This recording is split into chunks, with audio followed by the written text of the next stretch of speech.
Tasya Jananjanakshvalakaya Chakshurun Militam Jena Tasmai Sri Gurave Namaha Sri Chaitanya Manobhishtam Sthapitam Yena Bhutale Swayam Rupa Mayam Dadati Swapadantikam Vandeham Sri Guru Sri Judha Padakamalam Sri Guru Vaishnavanscha Sri Rupam Sagrajatham Sahagana Raghunatham Bidham Tam Sajivam Sadvaitam Savadutam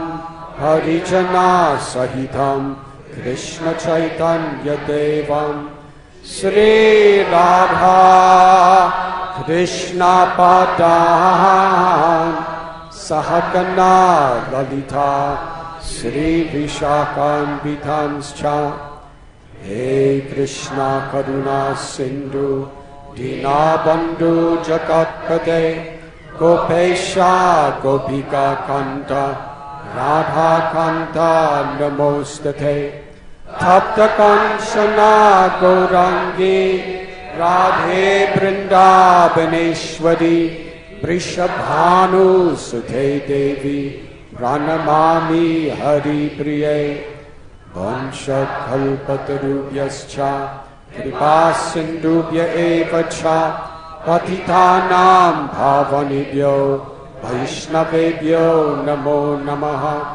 Sri Krishna Chaitanya Prabhu Nityananda Sri Advaita Gadadhar Shivasadi Gaura Bhakta Vrinda Hare Krishna Hare Krishna Krishna Krishna Hare Hare Hare Rama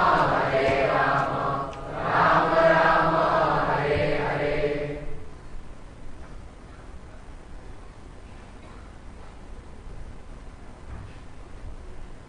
Welcome everyone to Sri Radha Gopinath Temple.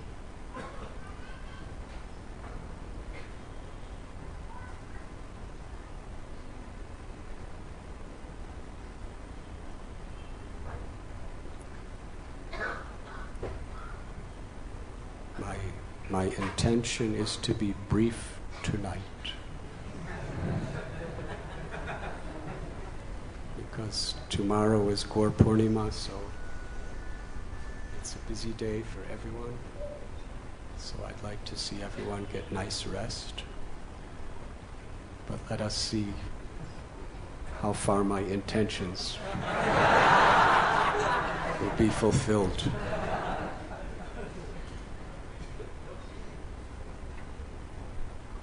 We'll continue where we were speaking this morning. Lord Chaitanya, whose appearance date is tomorrow, according to the great Vedic scriptures, 4,500 years before his appearance, the prophecy of the Lord's advent was written in Srimad Bhagavat, Upanishads, Mahabharata, and other such great scriptures. Lord Chaitanya had just been to Kuliagram, one of the islands of Navadvip. This morning we heard how anyone who came to him with a humble and sincere heart was given forgiveness of all of their trespasses and given the highest perfection of yoga, divine love. Kulia represents the magnitude of compassion of the Supreme Absolute Truth. In every great religion or spiritual system in the world, forgiveness is one of the primary qualities that a sincere spiritual aspirant must cultivate.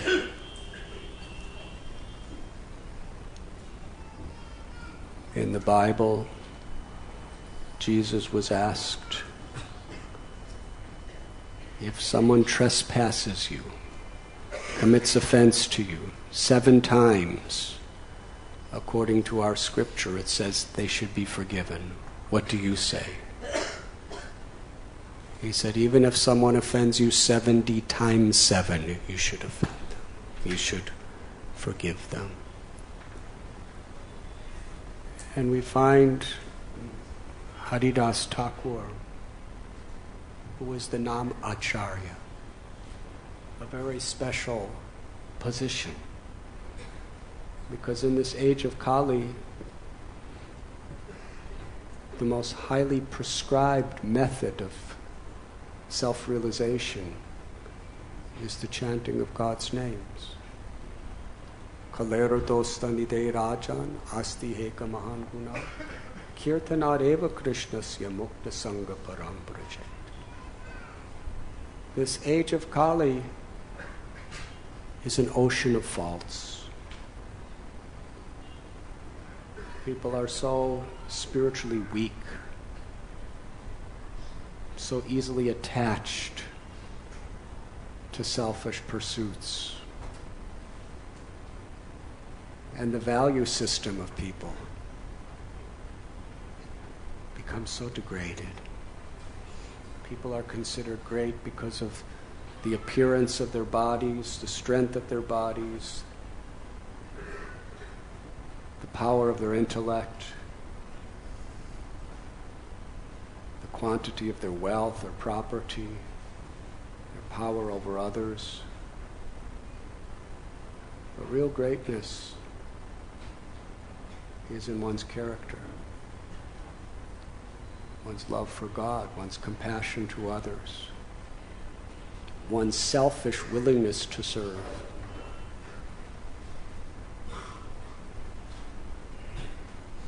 So this Kali Yuga is an ocean of faults.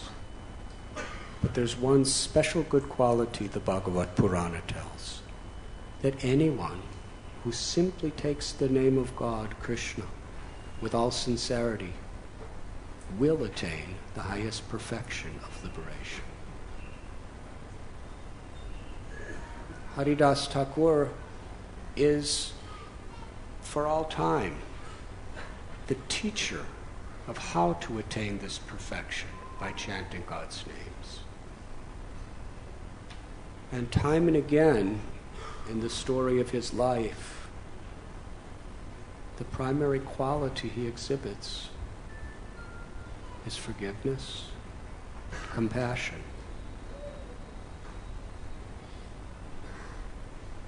During a time when India was very much ruled over by the perverted conception of the caste system, where according to one's birth one was labeled for life, not in a way to uplift, but rather to push people down.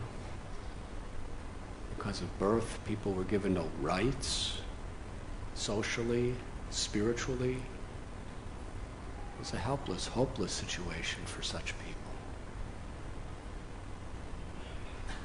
But the Varnashram system of the Vedas is just the opposite. It gives a very refined scientific explanation according to one's natural qualities, one's propensities, how one can attain perfection in life by performing their duties, and how every part of the body is precious. The head, the legs, the arms, the belly, and all parts of the body are meant to work together for the whole body. It's not that one part thinks I'm better than you. Legs, stay down. No, the head needs the legs, and the legs need the head. And every part can attain the ultimate perfection by sincerely taking shelter of the Lord. This is Bhagavad Gita's teaching. Whoever we are, wherever we are, if we take shelter of the Lord, we can attain the greatest perfection in this very lifetime. It gives ultimate, total hope for everyone, young or old, from any race, from any caste, from any sex, from any background.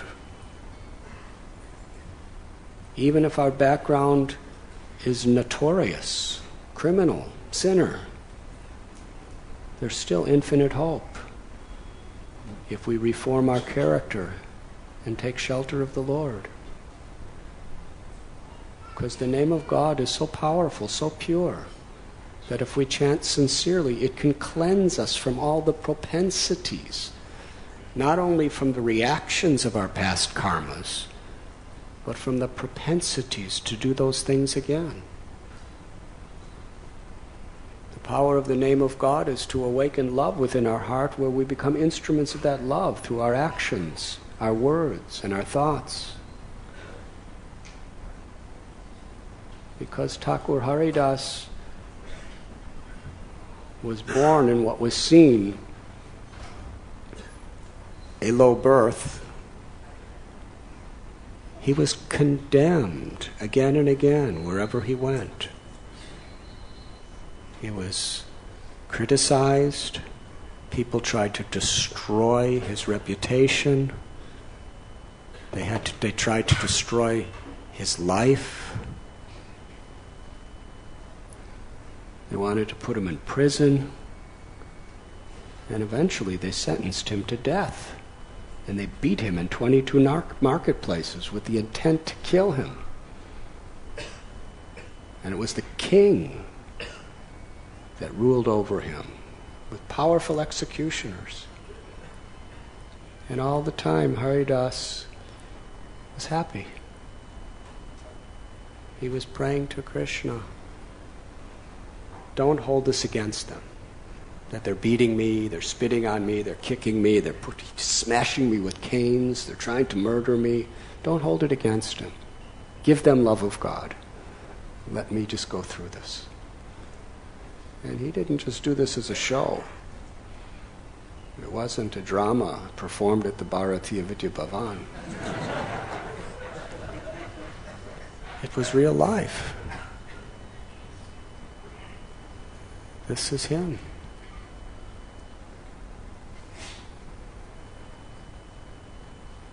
Forgiveness, compassion is paramount among divine qualities.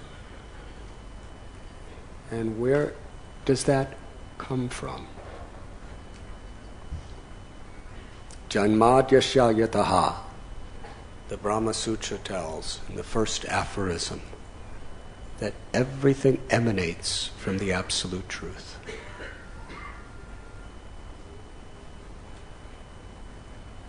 And whatever compassion, whatever power of forgiveness, whatever power of love, whatever good qualities are in anyone, Mamaivam so jiva loke jiva bhuta sanatana. It's because we're a tiny part of God. The pure soul has all good qualities. It is the nature of life. Wherever there's a living force, wherever there's life, there's the presence of the Atma, the soul. Whether it's in any type of variety of human beings, or in animals, birds, fish, reptiles, insects, plants, trees. Wherever there's life, consciousness, growth, that is the symptom of the presence of the soul. And all souls are equal in their pure original essence. Mamaivam so jiva loke jiva bhuta sanatana. Every soul is a part of God. Just like there are infinite sun rays emanating from the sun, and every sun ray is a part of the sun, qualitatively one with the sun, but in small portion.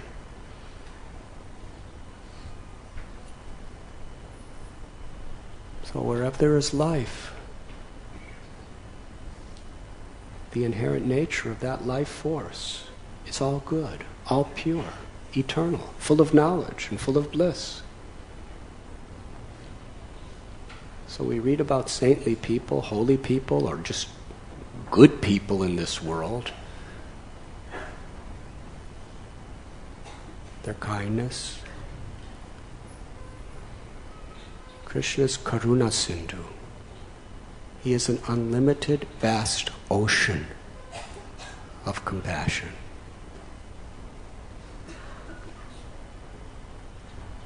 And that gives infinite hope. Because whatever bad we've done, whatever immoralities, whatever illusions, whatever ignorance may be covering our soul at this time, or in the past, if we take shelter of the Lord, it's nothing. The Lord's name is so powerful. It's infinitely greater than any negative things we've ever done.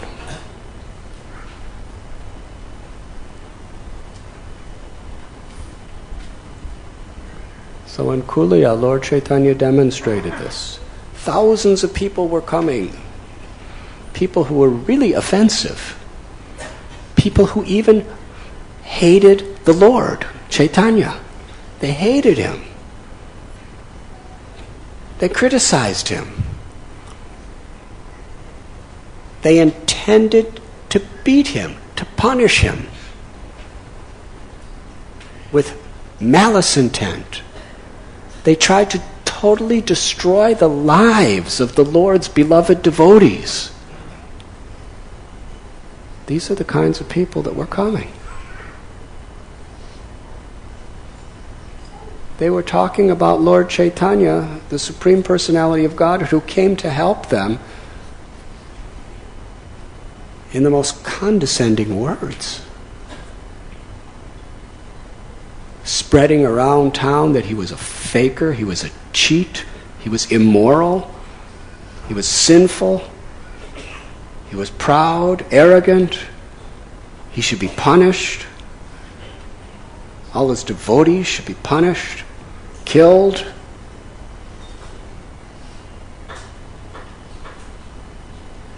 But when they came to him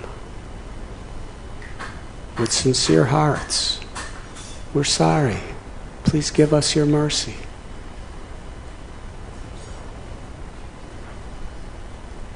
With great happiness, he gave them ecstatic love of God, cleansed them forever of any anarthas, any negativity within their hearts. He liberated their souls. So this story is very much a prominent foundation to spirituality.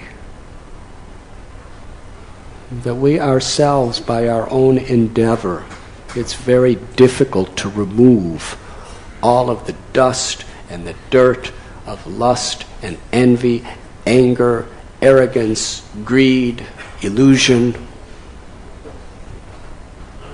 that covers our hearts.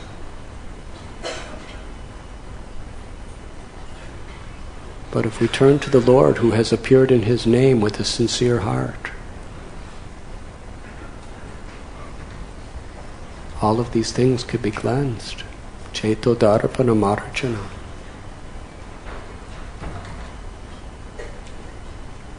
Then Sri Chaitanya Mahaprabhu, after about a week in Kulia, he continued his journey to Vrindavan.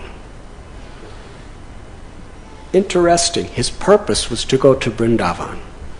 These stops were just details. His cleansing, forgiving, purifying very, very bad people and giving them ecstatic love of God by the hundreds and thousands was just a detail. This is Lord Chaitanya. And he carried on toward Vrindavan. On the way, he came to a town called Ramakeli.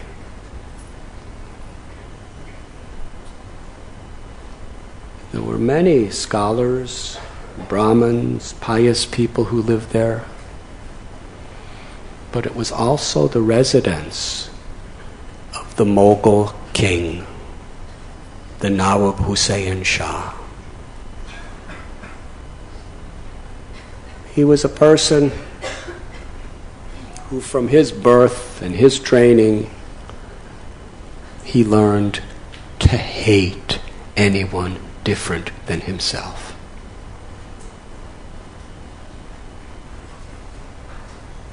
And religion, which is meant to create peace, love, equal vision, when it is misrepresented, it's one of the most powerful forces in the world to influence people to be the complete opposite of what it's supposed to do.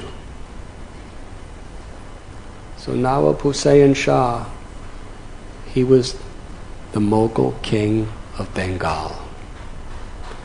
And he viciously, violently hated Hindus. He wreaked fear in their lives. In various places that he went, and it was known by everybody, he destroyed thousands of Hindu temples. He destroyed deities, broke them into pieces, broke them into powder just to show the superiority of his religion. The power that his God had over other gods. This was his ego. And he outlawed any public demonstration or any public practice of any religion except his own. And he had powerful military to enforce it. So Lord Chaitanya came to Ramakeli, where Nawab Hussain Shah lived. His palace was right there. He was there for about five days. Nobody knew he was there that much except his devotees. But soon, people started hearing that Lord Chaitanya was there. They came to see him. And Lord Chaitanya told them right in the streets, "Let us do kirtan." Soon thousands of people were there. And Mahaprabhu cried out, "Haribo!" And they were chanting. And Sri Chaitanya Mahaprabhu induced them all to dance. And he danced. And soon there were tens and thousands, hundreds of thousands of people. And Lord Chaitanya kept inducing them by raising his arms, "Chant, chant!" And they chanted louder and louder and louder until the entire Ramakeli was inundated. You couldn't hear anything else in the whole town except the chanting of the holy name.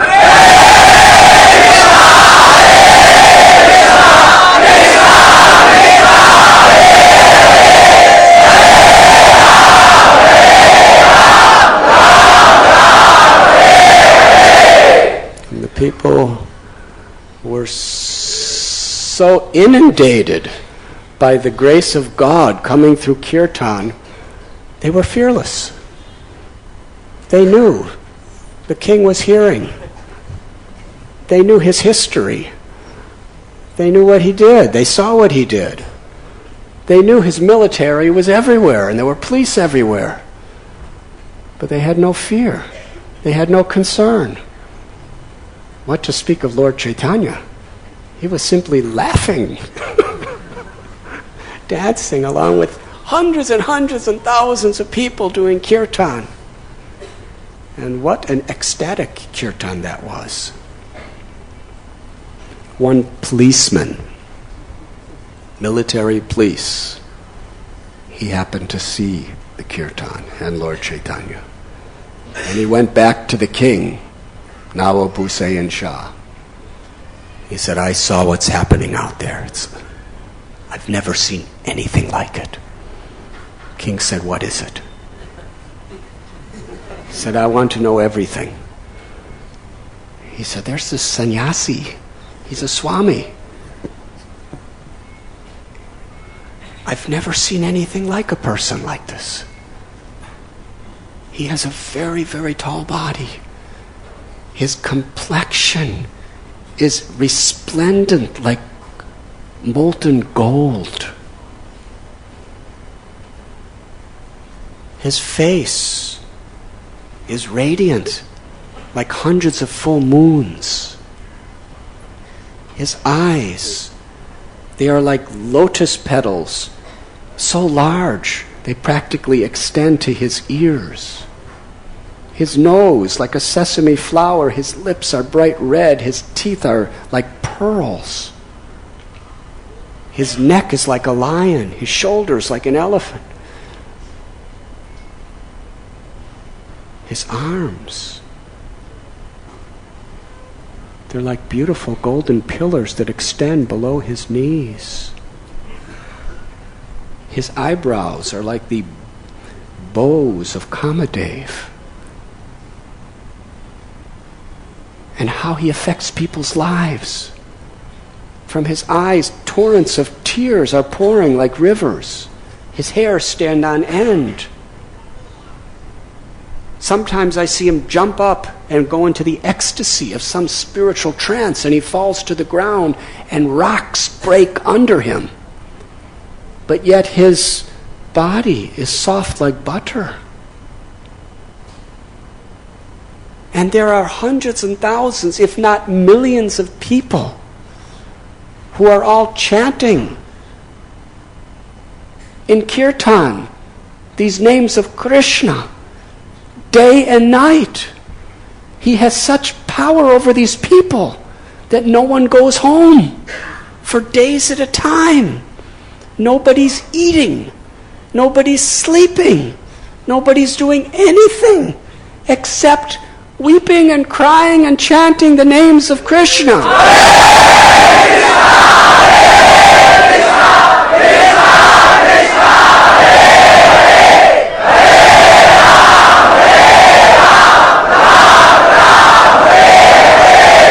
I have seen many swamis, I have seen many yogis, I have seen many philosophers, I have seen many mullahs, I've seen so many people who come to our village, our town, but I've never ever seen anyone like this. His bodily features are so beautiful, and the love that emanates from his heart is like an ocean that's conquering everybody's minds. He doesn't give anything to anybody, but they're giving their lives, their souls, their everything to him. And all he wants them to do is go on chanting the names of God.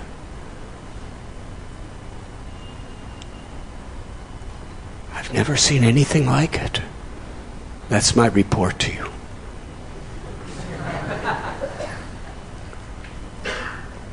Nawab Hussain Shah called Keshava Khan, who was actually a great devotee, but who was one of the high ministers of the Nawab. And he said, I heard about this Swami that's come. I want you to tell me about him. What does he look like? What does he do? Why does he do it? Why does he have such influence over these people? I heard that there's hundreds and hundreds of thousands of people who are following him, doing anything he says, and they're all chanting God's names in my kingdom. Tell me exactly what's happening. Keshava Khan knew that Nawab Hussain Shah was so cruel, so violent. He was afraid that if he heard the truth, he may attack and try to hurt the Lord and kill all the devotees. So he said, who told you all these rumors? I know exactly what's happened. This Swami who's come, he's simply a very poor beggar. That's all. Poor beggar. There's a couple people around him. He doesn't even have any money to eat. He just goes door to door trying to get some food. Hardly anyone even gives him food. So don't even listen. There's no significance about this person whatsoever. Just a poor beggar. Nawab Hussain Shah became very angry. He said, how dare you call him a poor beggar?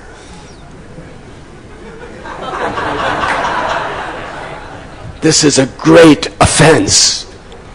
I know who he is. He is the Supreme Personality of Godhead.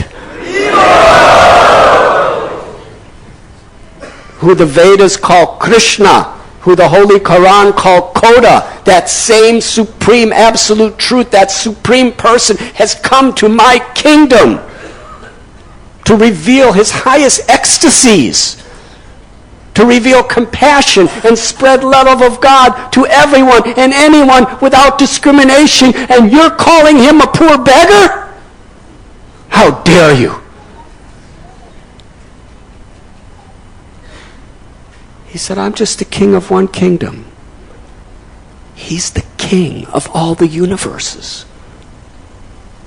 And you call him a poor beggar?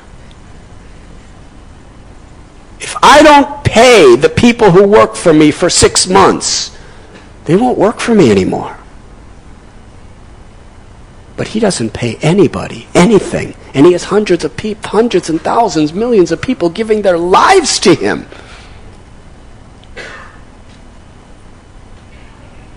No one but the Supreme Lord has this power. Therefore I declare, if any policeman, if any soldier, if any Qazi, if anyone gives any trouble to him, then I will personally end that person's life. I proclaim as a law within my kingdom that this Swami, Sri Krishna Chaitanya, I know his name.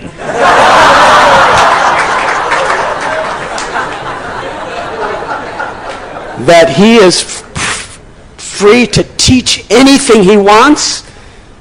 He's free to do kirtan anywhere he wants. He's free to go anywhere he wants. And he's free to deliver as many people's lives as possible through his congregational chanting of the holy name.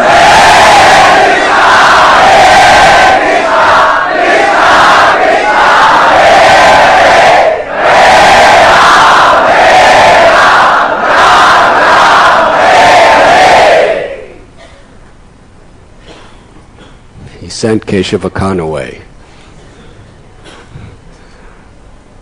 Then the Nawab, the king, called Rupa Goswami, one of his chief ministers, and asked him, this Sri Krishna Chaitanya, what do you know about him? Please tell me. And Rupa Goswami said that, what can I tell you about him? Except whatever you have is only by his mercy. Whatever, all the success you have in being the king and conquering other lands is only by his grace. Whatever you know, whatever you do is only because of his kindness.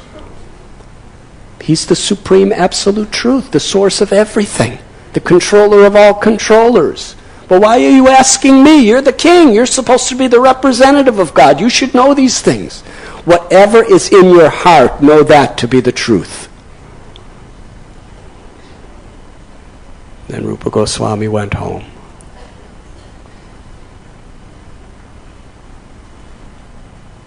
Meanwhile, the kirtan was going on day and night. Nobody could stop. We may think that we're advanced devotees because we like to do a little dance during kirtan. But what we see in Lord Chaitanya's kirtans, no eating, no sleeping, no anything for days and days. This is how he influenced people's hearts. Because they were actually tasting the sweetness of the all-attractive opulence of God. Nama Chantamani Krishna's Chaitanya Rasa Vigraha. That Krishna is absolutely non-different than his name. Aishwaryasya samagrasya viryasya yashashashriya jnana vairagyayashchana sanam bhaga tangana. That all opulences, supreme, complete whole of all beauty, wealth, knowledge, fame, renunciation, everything that is attractive in everyone has its origin and its infinite completeness in Krishna. We know how something or someone who has a little bit of beauty in this world can infatuate our minds. Or in India, a good cricket player, or a good Bollywood actress or actor, how much fame they have because they have, some quality. It's only a spark of Krishna's infinite qualities. He's all attractive. And when people are tasting Krishna's infinite love, Krishna's infinite qualities, it's irresistible. It's forever. It's the ultimate intoxication for the soul. This is the kind of kirtan Lord Chaitanya was doing. So some of these people who heard the Nawab Hussain Shah speaking about Lord Chaitanya, they became very worried. Because they were thinking, now he's passing this law, but if somebody tells him something negative about Lord Chaitanya, he'll send his armies to destroy. So they wrote a letter. All the pious people of the town, they wrote a letter. Not all the pious, but some of the pious people around, they wrote a letter saying, please, this king is notorious, he's vicious, he's hateful, he's envious, and he's dangerous. Please leave this place before something goes wrong. And they gave the letter to a Brahmin. And the Brahmin went right up through the kirtan of all these hundreds and thousands of people and went to Lord Chaitanya with the letter. But Lord Chaitanya was dancing. And he was completely oblivious to the world. He was totally with Krishna, totally giving Krishna to others. He was in ecstasy, seeing everyone happy, chanting the holy name.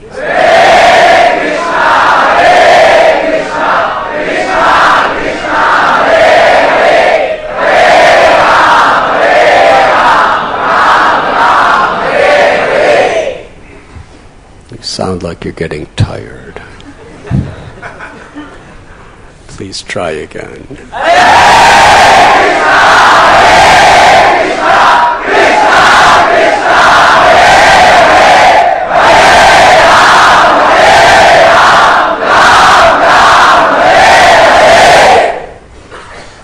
I think you all woke each other up that time.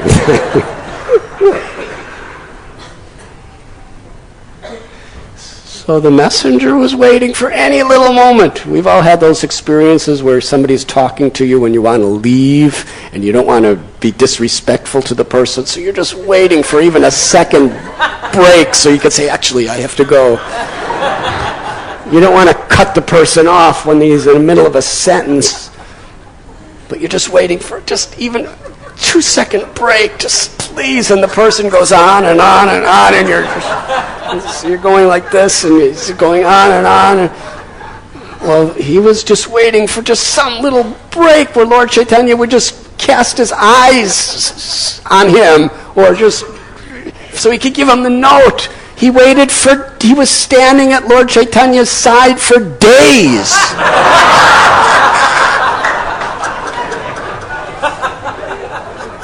And Sri Chaitanya Mahaprabhu was dancing, his arms were raised, inducing everyone to chant the holy name.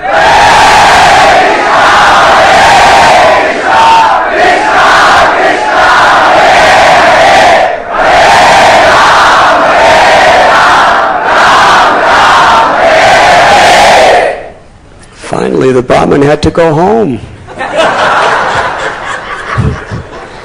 So he gave the letter to the devotees and said, please give this letter to the Lord and tell him it's very dangerous. This king is a very cruel person. Go somewhere else before something happens. So the devotees, they had this message, but they were enjoying the kirtan so much they didn't want it to end. Nobody wanted it to end. But somehow or other, after some time, there was a little bit of worry in some of the devotees' hearts. And then Lord Chaitanya came to external consciousness. And he looked out at everyone and said, you have nothing to fear from anyone. I have descended in this world to liberate the souls. What do you have to fear? I am in the heart of every living being, and I am in the heart of the king. If I do not direct the king to come to me, he cannot come to me. And if he wants to come to me anyway, let him come. I would like to see the king. I want everyone to come. I have descended in this world to inundate it with love of God through the chanting of the holy names. In every town and village, my name will be sung. He said, have no fear. And then Sri Chaitanya Mahaprabhu continued the kirtan of Krishna's name.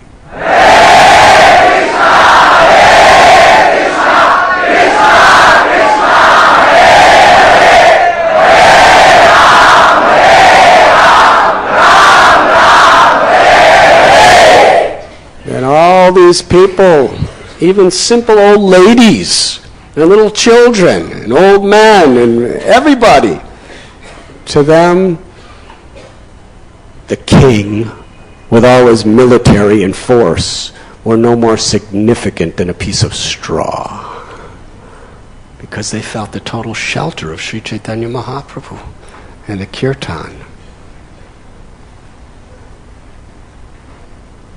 Finally, Sri Chaitanya Mahaprabhu ended the kirtan. And he went to the place where he was residing. It was late at night.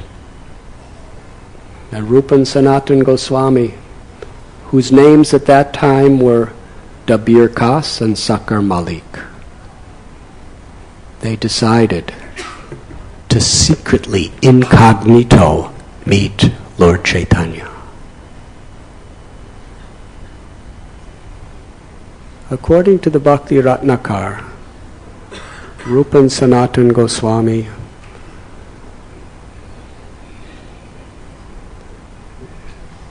they were born of Saraswat Brahmin families, originally from Karnataka.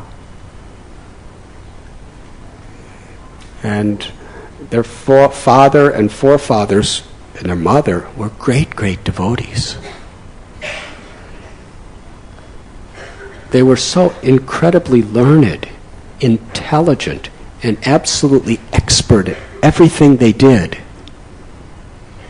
that the king of Bengal understood that having them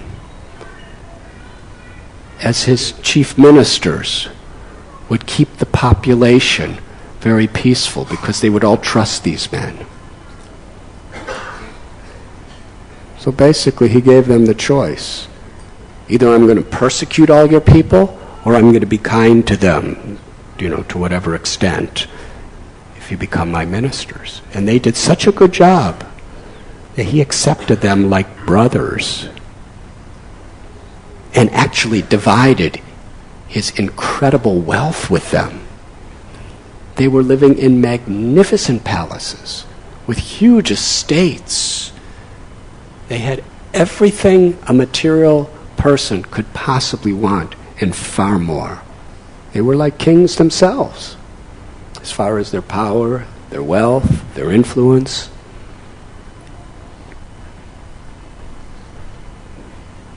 But they were so humble. All they wanted was to serve Krishna. They were writing Lord Chaitanya letters. We can understand who you are. You're the Supreme Lord. What should we do? We want to serve Krishna. We don't want to be in this situation. And Lord Chaitanya never wrote back to them.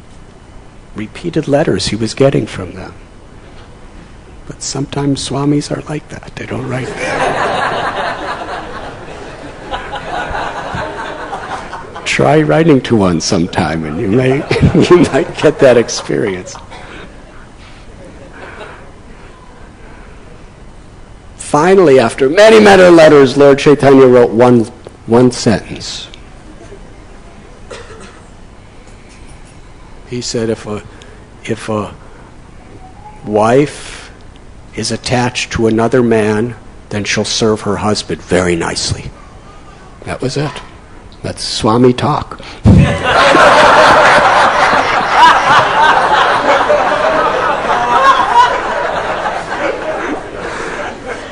Completely transcendental.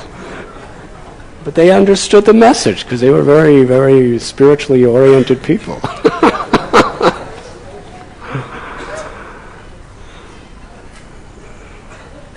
So they carried on.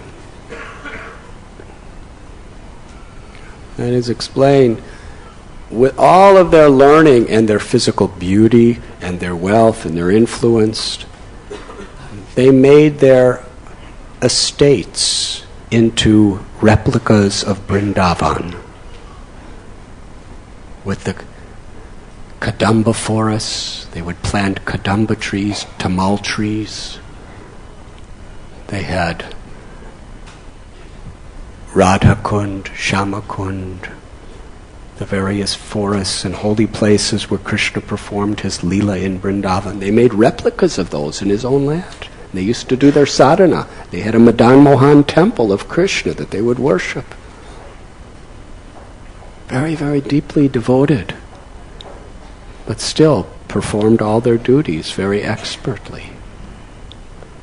And they built an assembly house where they invited scholars of the Vedas and Vaishnavas to come to discuss scripture. Especially the high seat of learning in those days was Navadvip. The greatest scholars of Navadvip would come, and from all other places.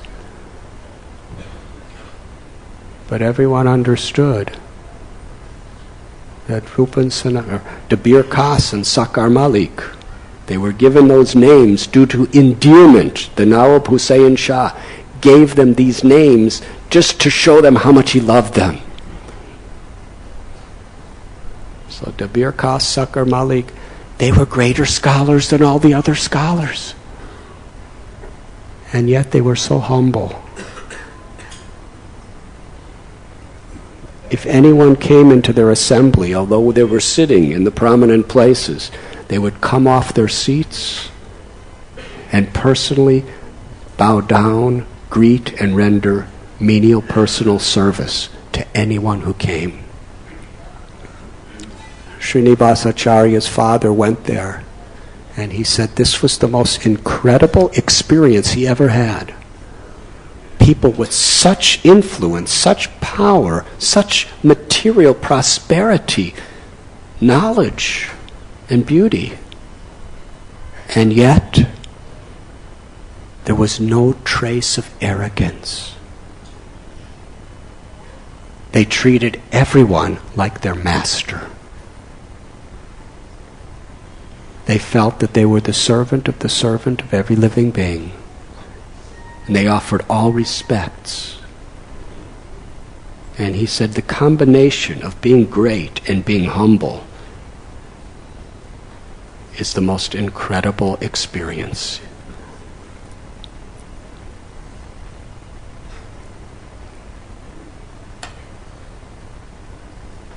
They disguised themselves in the middle of the night. Lord Chaitanya was sitting under a tamal tree. And they came to the place of Lord Chaitanya, and they met Nityananda Prabhu and Thakur Haridas. And humbled themselves, and Nityananda and Haridas brought them in to see Sri Chaitanya Mahaprabhu. These very, very influential people, according to tradition, they put a bunch of straw between their teeth and put a cloth around their neck, which according to Bengali tradition, it is a sign of totally humbling oneself before someone else. Because straw is something that you step on. Putting it in your mouth means what you step on. That is my food. The dust of your feet is my food. And they prostrated themselves and laid on the floor before the Lord and cried. Lord Chaitanya said, "Get up, please get up." Finally, he lifted them up himself. And Rupan Sanatan, or Dabir Kas Sakar Malik, they were so genuine that Lord Chaitanya told them, "You are my..."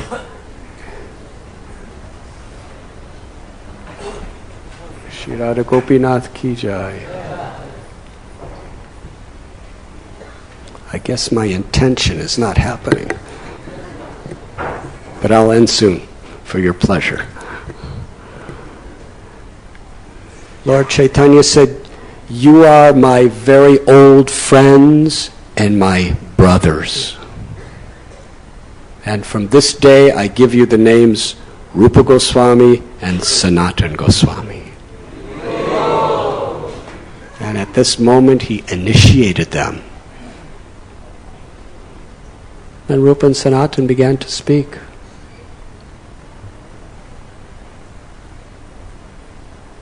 You see, you are the Supreme Lord. All glories to Sri Chaitanya Mahaprabhu. All glories to the purifier of the whole universe. All glories to the most magnanimous, merciful, kind person who has descended into this world to give mercy to even the most fallen. But look at us. We are the lowest. We're full of sins. We have no good qualities. We're addicted to abominable activities. You delivered Jagai and Madhai, but you did not have to exert yourself very much for them. Because Jagai and Madhai, they were born in Navadvip, Brahmin families. And although they were addicted to all kinds of cruel, sinful acts, they never served sinful people. But we have been serving abominable people and therefore doing abominable things. So we are millions of times more fallen than Jagai and Madhai.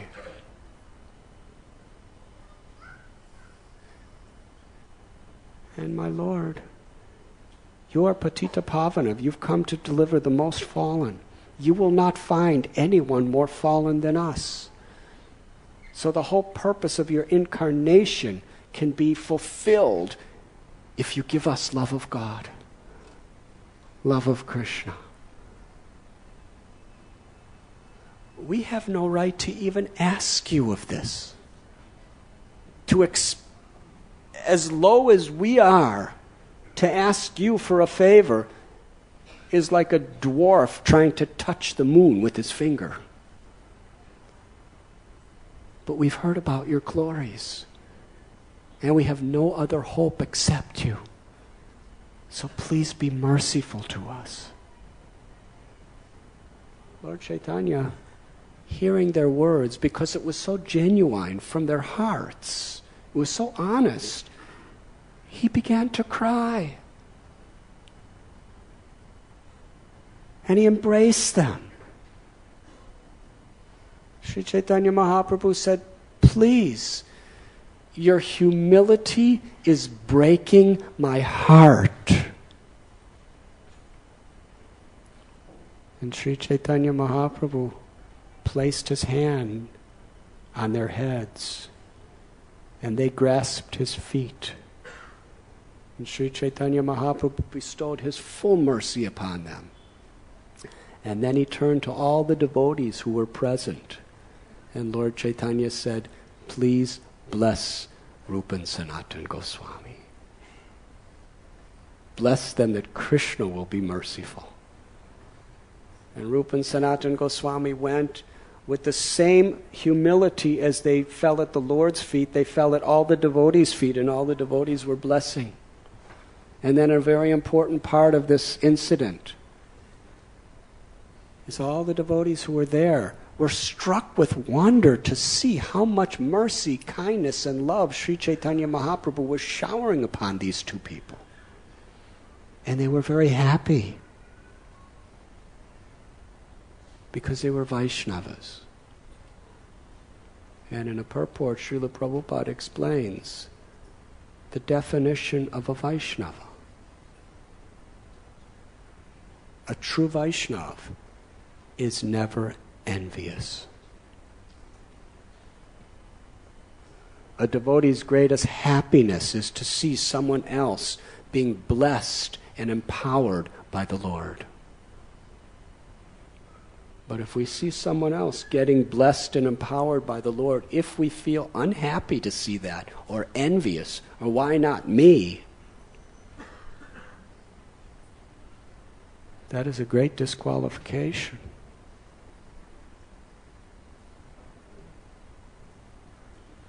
A true devotee, envy cannot sit in their hearts.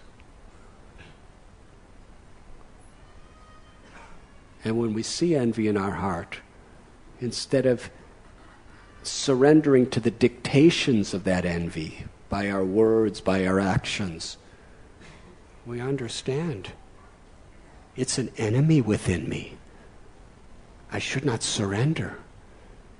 I should take shelter of the Lord to remove and to act according to the Lord's will, not the enemy of envy's will. So everyone was so happy to shower blessing and prayers on Rupa and Sanatan. And they were feeling such joy to see Lord Chaitanya giving so much attention, so much love, so much affection to them.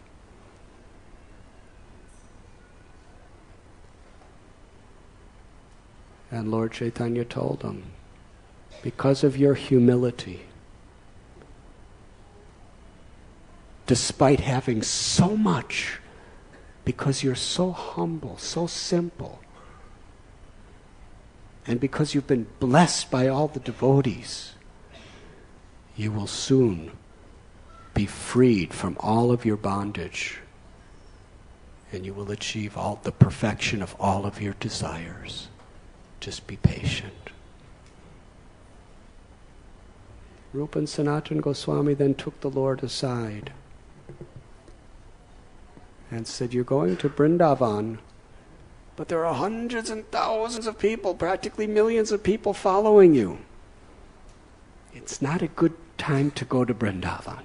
Vrindavan's a simple forest. You will not be able to appreciate it with all these people. Better you go alone or with one or two others. This is our suggestion to you." So Lord Chaitanya heard them. He embraced them, and they returned to their residences. And the next morning, Sri Chaitanya Mahaprabhu left Ramakeli. And eventually he came to a place called Kanai Natashala. Kanai is a name of Krishna, and Natashala means the place where people dance for Krishna, and people speak about Krishna, and there's artwork for Krishna. It's a place to get absorbed in Krishna. And according to the local people there, Kanai Natashala is considered non-different than Vrindavan. Some years ago we went there on a yatra. Every year we plan to go. But somehow, because the numbers of our yatras are growing, it's hard to go there. But we'll go someday. Hopefully next time. There's banyan trees, there's bakula trees, kadamba trees, tamal trees, champak trees. All the trees of Vrindavan are there. And the Ganga is so wide. When you stand on the bank of the Ganga, you may as well be on the shore of the ocean, because you can't see the other side. In some places, it's 1 or 2 kilometers wide. And it goes around Kanai Natashala on 3 sides, the river Ganga. And someday we'll tell you about our experience there. It's very exciting in many ways. But Lord Chaitanya went to Kanai Natashala and he saw the Kadamba trees and the Tamal trees, and it was really the mood of Vrindavan. And at the same time, everywhere there were people walking and crowds everywhere, around. And Lord Chaitanya Mahaprabhu was thinking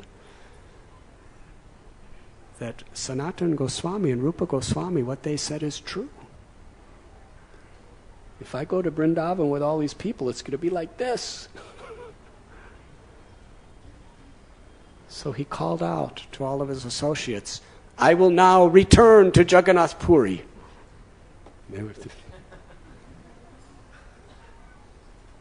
Nrsingananda Brahmachari was correct. If you remember in this morning's narration, he was in his mind making a nice road for Sri Chaitanya Mahaprabhu, but he couldn't make it past Kanai Natashala. Because Lord Chaitanya wouldn't allow him to put his mental energy in a road that he wouldn't walk on. This is how the Lord honored the mental energy of the offerings of Nrsingananda Brahmachari.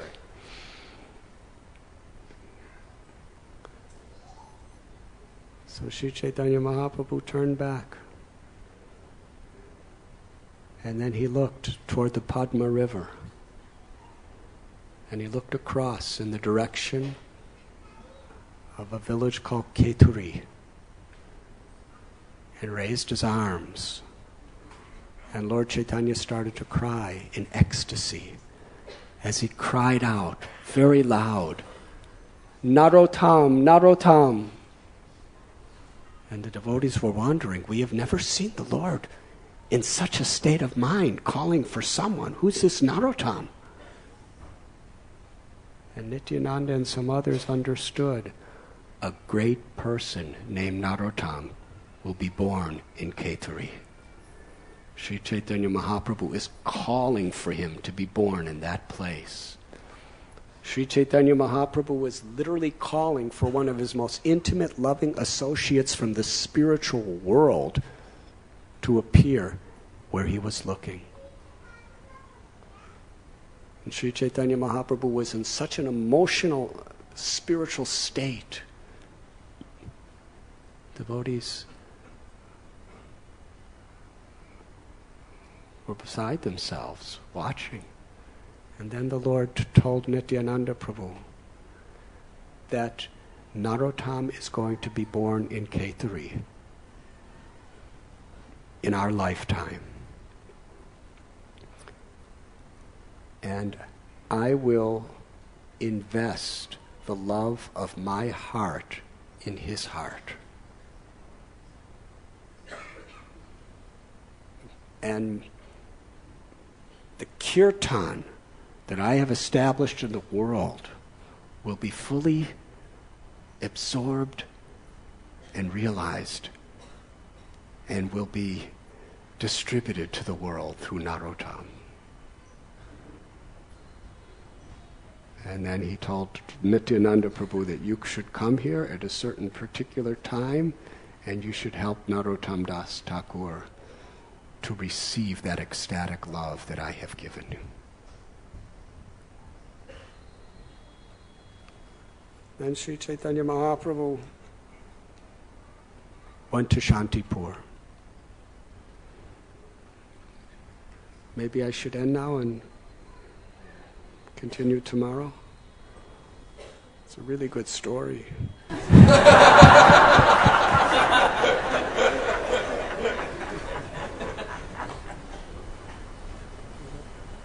What do you say? I think you should get nice rest and come for Mangal Arti. Is that good?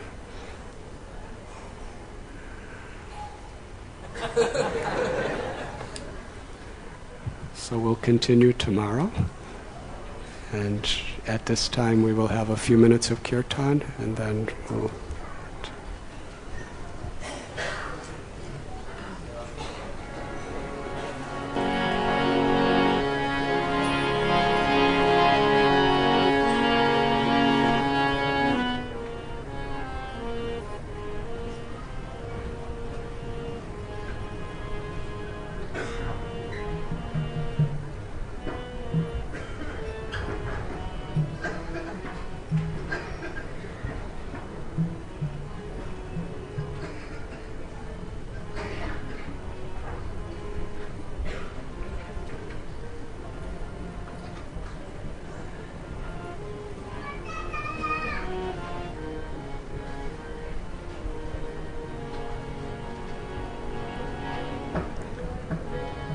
Sri Krishna Chaitanya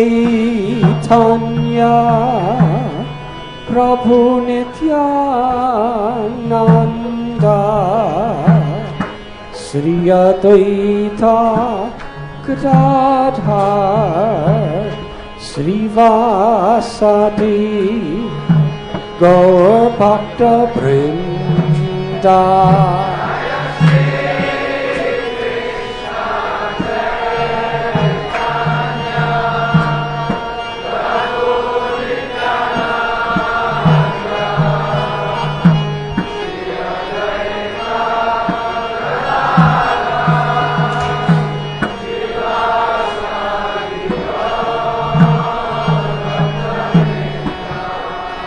Jaya Sri Krishna Chaitanya Prabhu Nityananda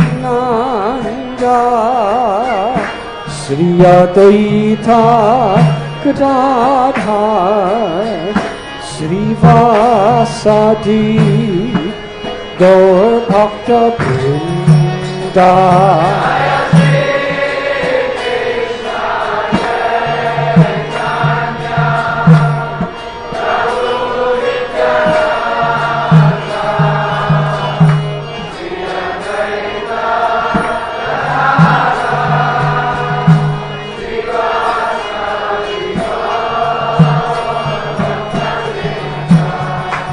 Jaya Sri Krishna Chaitanya Prabhu Nityananda Sri Advaita Gadadhar Sri Vasadi Gaur Bhakta Vrinda God.